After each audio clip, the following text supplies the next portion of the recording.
Hello बच्चों, welcome to engineer गणित अंक। कॉम्प्लेक्स नंबर हम पढ़ रहे हैं और आज जो बेसिक्स हम करेंगे वो बहुत इंपॉर्टेंट है। आगे पूरे टॉपिक में आपको ये यूज होने वाले हैं। तो बच्चों इस वीडियो को लाइक भी करो और अपने सारे फ्रेंड्स को शेयर भी करो, क्योंकि engineering is all about collaboration.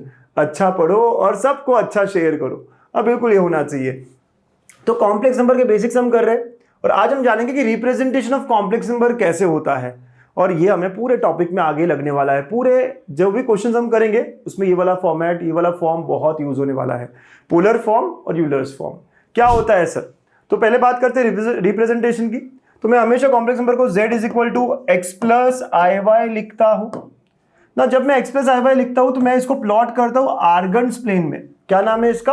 Organs plane, right. तो कॉम्प्लेक्स नंबर को हमेशा रिप्रेजेंट करने वाला जो प्लेन होता है वो होता है आर्गन्स प्लेन। ठीक है बच्चा? ओके, इसमें एक्स एक्सिस को हम रियल एक्सिस कहते हैं और वाई एक्सिस को हम इमेजिनरी एक्सिस कहते हैं, राइट। प्लॉट उसी तरीके के होता है जैसे पहले कर रहे होंगे। एक्स कॉम मतलब यहां जो पॉइंट है, एग्जाम्पल दूं अगर मैं कहूं यार z equal to -4 plus 3i, तो पॉइंट जो होगा वो -4, 3। तो x की वैल्यू -4 है, निगेटिव और +3, तो यहां वो हो गया कॉम्प्लेक्स नंबर -4, 3। अंडरस्टूड? तो जनरलाइज अगर मैं करूं तो x, y ये पॉइंट मुझे प्लॉट करना होगा। इसको प्लॉट करने का मतलब हुआ मुझे x डिस्टेंस आगे जाना है, y डिस्टेंस ऊपर जाना है, तो x, y प्लॉट करना होगा। और यहां से जो, ठीक है, यहां से जो डिस्टेंस होगा इसे मैं मॉड्यूलस कहता हूं। पिछले वीडियो में ही देखा था हमने। ये जो एंगल है इसको मैं थीटा या आर्ग्यूमेंट कहता हूं, राइट। तो मॉड्यूलस को हम r भी लिखते हैं। आई एम श्योर आप समझ रहे हो क्या क्या कह रहा हूं मैं। अंडरस्टूड? तो ये कॉम्प्लेक्स नंबर z है जिसके कोऑर्डिनेट्स x, y है। ओके, और ये थीटा और r, ये सारा चीज हो गया। चलो बहुत बहुत बढ़िया सर। आप सबको याद है कि मॉड्यूलस ऑफ z क्या होता है? पिछले वीडियो में देखा था। Yes sir, x² + y²। Theta या आर्ग्यूमेंट ऑफ z क्या होता है? Yes sir, tan inverse of y by x। Quadrant पे डिपेंड करता है, बिल्कुल, बहुत सही। तो ये हमारा कार्टेशियन रिप्रेजेंटेशन हुआ, जो अभी तक हम कर रहे हैं नॉर्मल रिप्रेजेंटेशन हुआ। लेकिन अब मैं इसको पोलर फॉर्म में लेके जाना चाहता हूँ। पोलर का मतलब है r और थीटा के फॉर्म में लेके जाना चाहता हूं। अब वो कैसे होगा? चलिए देखिए फटाफट। तो z is equal to x plus i y पता है। क्या हम सब जानते हैं कि x को we can write r cos theta. तो कैन आई यूज दिस? बिल्कुल। y को हम लिख सकते हैं r sin थीटा। सर ये कैसे आया? इन्हीं ट्रायंगल में अगर आप देखोगे, this is y, this is x, right angle triangle है। सो कॉस ऑफ एंगल, आप देखो यहां से कॉस ऑफ एंगल क्या हुआ? एडजेसेंट अपॉन हाइपोटेनस, तो x बाय r। तो यहां से x r cos थीटा हो गया। साइन ऑफ एंगल देखो क्या होगा? Sine of theta will be y upon r, opposite upon hypotenuse. समझ रहे हो? Yes sir. We can use this relation और ये बढ़िया तरीके से मुझे पोलर फॉर्म दे देता है। तो देखो x की जगह पे मैं r cos थीटा रख रहा हूं एंड y की जगह पे मैं r sin थीटा रख रहा हूं। अब r can be taken common, तो cos theta plus i sin theta, this is called as, ये जो है इसे हम पोलर फॉर्म कहते हैं, right. cos theta plus i sin theta, r मतलब मॉड्यूलस और थीटा मतलब आर्ग्यूमेंट। तो ये बहुत काम का है। किसी भी कॉम्प्लेक्स नंबर को मैं इस फॉर्म में लिखूं तो काफी इजी हो जाता है। और इससे आगे यूलर नाम के मैथमेटिशियन ने कहा और प्रूव भी किया, e power i theta is nothing but cos theta plus i sin theta. कुछ सीरीज एक्सपांशन से प्रूव भी होता है। सो अब इसकी हेल्प से we already know polar form क्या है कॉम्प्लेक्स नंबर का। सो पोलर फॉर्म हमारे पास जो था वो क्या था? z is equal to r cos theta plus i sin theta. So its Euler form is, Euler's form is z is equal to r, और ये क्या हो जाएगा? e power i theta. z is equal to r e power i theta. आप समझ रहे हो? तो ये तीन अलग अलग फॉर्म अब मुझे याद रखने पड़ेंगे और काफी यूजफुल हो गया। और अगेन r मतलब कि मॉड्यूलस और थीटा मतलब आर्ग्यूमेंट। तो हमेशा रिप्रेजेंटेशन कौन से फॉर्मेट में दिया है हमें कन्वर्ट करते आना चाहिए। ठीक है, तो एक समरी कर ले, बिल्कुल इन तीनों को समराइज कर ले, बिल्कुल है ना। तो पहला Cartesian, z is equal to x plus i y. Second polar r, और यहां आएगा cos theta plus i sin theta.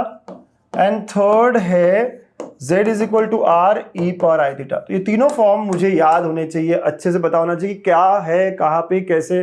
r क्या है सर? तो r is root of x² + y²। Theta क्या है सर, आर्ग्यूमेंट है tan inverse of y by x. ये सब फटाफट मुझे पता होने चाहिए, ठीक है, गुड इनफ, बहुत अच्छे। तो अगर ये तीनों फॉर्म पता है तो हमारे अभी आगे जो भी हमें करना है, पूरे टॉपिक में अंदर जाना है, बहुत सारे सवाल करने हैं, बहुत इजी हो जाएगा। तो ये फॉर्मेट, ये जो 3 रिप्रेजेंटेशन है, ये ठीक से होने चाहिए। और इनका यूज कहाँ है, तो इनका मैक्सिमम यूज है मल्टीप्लीकेशन पे। तो जब भी मैं 2 कॉम्प्लेक्स नंबर्स को मल्टीप्लाई कर रहा हूं, it becomes very very easy if I use Euler form, right. अब देखो आप आराम से देखो, यहाँ पे पहला कॉम्प्लेक्स नंबर मैं कह रहा हूं x1 प्लस i/1, और किसी तरह अगर मैंने इसको कन्वर्ट कर दिया, तो लेट अस से r1 e power i theta 1। ये कौन सा फॉर्म में मैंने कन्वर्ट किया, यूलर्स फॉर्म में। मैंने इसका मॉड्यूलस निकाला, उसको r1 कह दिया, आर्ग्यूमेंट निकाला, उसको थीटा 1 कह दिया। वैसे second complex number x2 plus i/2, और इसको भी अगर मैंने कन्वर्ट कर दिया r2 e power i theta 2। r2 का मतलब इसका मॉड्यूलस, ओके, और अलग अलग होंगे ना, इसलिए r1 r2, आर्ग्यूमेंट अलग अलग होंगे तो थीटा 1 थीटा 2। अगर ये करा तो it becomes very very simple. Now देखो, पहले का मैंने लिखा r1 e power i theta 1, दूसरे का लिखा r2 e power i theta 2, और बड़े आराम से अब ये हो जाएगा r1 r2। बेस सेम हो तो पावर्स क्या होंगे, ऐड होंगे, बिल्कुल। तो e power i theta 1 plus theta 2। I am sure आप बहुत आराम से समझ सकते हो क्या रहा है, कैसे हो रहा है। Are we all getting this? पक्का? देखो r1 r2 मल्टीप्लाई हो गए सर, ओके, और e power i theta 1 e power i theta 2, तो दोनों के पावर्स ऐड होंगे, i theta 1 plus i theta 2 हो जाएंगे। बेस अगर सेम होता है तो पावर्स ऐड होते हैं, तो ये बहुत सिंपल कर देगा। सिमिलरली डिवीजन अगर हो कॉम्प्लेक्स नंबर का, तो ये है r1 e power i theta 1 divide by r2 e power i theta 2। तो r1 बाय r2 ये अलग हो गया, एंड e पावर, क्योंकि बेस सेम है तो कैसे होगा, पावर सब्ट्रैक्ट होगा, e power i theta 1 minus i theta 2, तो i can be taken common, yes. So इस तरह हम लोग डिवीजन और मल्टीप्लिकेशन में काफी अच्छा कर सकते हैं। और हमने जो प्रॉपर्टीज पिछले वीडियो में देखा था, आप पिछले जब देख रहे थे कि आर्ग्यूमेंट ऑफ z1 z2 क्या हुआ, थीटा 1 प्लस थीटा 2, राइट, आप क्लियरली देख सकते हो ना यहाँ पे। तो वो सारी प्रॉपर्टीज जो हमने पिछले इसमें ऑलरेडी लिख रखी है, वो यहाँ पे हम लोग प्रूफ भी कर पा रहे हैं, ठीक है। तो ऐसे मल्टीप्लिकेशन और डिवीजन के वक्त हमें यूलर्स फॉर्म सबसे यूजफुल फॉर्म होने वाला है। आगे जाके आप देखोगे यूलर्स और पोलर्स ही सब कुछ है, बिल्कुल। तो आप समझे तीनों फॉर्म्स कैसे है, क्या है। लेट्स सी बेसिक दो क्वेश्चंस, ताकि हम और क्लियर कर ले यहाँ पे। तो कॉम्प्लेक्स नंबर विथ आर्ग्यूमेंट, मतलब थीटा कितना दिया है, 5 pi by 6, and distance of, मतलब कि r कितना है, 2 फ्रॉम द ओरिजिन इज। तो यार कौन सा फॉर्म यूज करूं, कौन सा फॉर्म यूज करना चाहिए, r cos theta plus i sin theta, simplest one, right. r मतलब 2, cos of 5 pi by 6 plus i sin of 5 pi by 6। समझ आ रही है बात आपको, है ना, यस।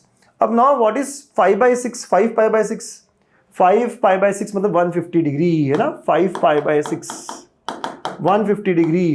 कौन सा क्वाड्रेंट, सेकेंड क्वाड्रेंट, है ना। cos 150 निगेटिव होएगा, यस। सो 30 के बराबर है सर, ओके। तो माइनस √3/2 प्लस आयोटा, और ये 1/2 हो जाएगा। वैल्यूज आनी चाहिए, साइन 150 सर, 150 मतलब 180 माइनस 30 ना, सेकेंड क्वाड्रेंट, यस। 30 के बराबर होगा लेकिन cos निगेटिव होगा, अंदर गया 2 तो it comes out minus √3 plus iota, minus √3 plus iota, समझे आप। तो ऐसे हमें कन्वर्ट करते आना चाहिए कि क्या दिया है और कैसे मैं कन्वर्ट कर रहा हूं। आगे एग्जाम्पल्स में काफी लगेगा, ये बेसिक ठीक से अच्छे से नोट करके रखना, काफी इंपॉर्टेंट बेसिक सही है। ये फॉर्म क्यों लगा, क्योंकि हमें दिया हुआ था पोलर के कोऑर्डिनेट्स, तो हमें पोलर फॉर्म यूज करना था।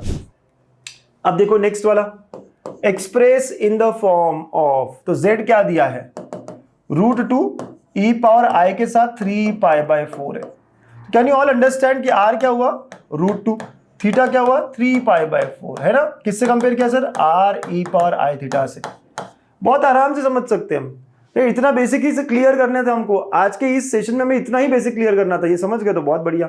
और इसके बाद हम कह सकते हैं पोलर फॉर्म में आ जाओ, क्योंकि r और थीटा मेरे पास है, बड़े आराम से हो जाएगा सर। ये √2 cos of 3 pi by 4 plus i sine of 3 pi by 4।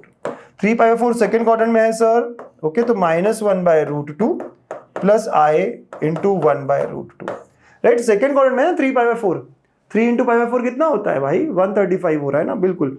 तो आप cos वाला आंसर निगेटिव और साइन वाला आंसर पॉजिटिव। अब √2 अंदर गया तो -1 plus i। This is my answer. Root two अंदर भेज दो। ओके, तो इतने आराम से ये बेसिक्स हमें यहाँ क्लियर करने थे। आई एम श्योर आप लोग कॉम्प्लेक्स नंबर अगर इसके पहले नहीं भी पढ़े होंगे तब भी ये बेसिक्स आपके क्लियर हो रहे होंगे। ठीक है, तो ये बेसिक्स के सेशन थे। अब अगले सेशंस में जो भी हम सीखेंगे वो आपके यूनिवर्सिटी में पूछा जाएगा, वो आपके एग्जाम्स में आएगा। अभी ये पहले 2 सेशंस जो हमने देखे ये बेसिक्स था, ये हमें ज़रूरी था ताकि हम आगे बढ़ सके। ठीक है, तो keep practicing and keep sharing such videos with all of your friends. Bye, take care.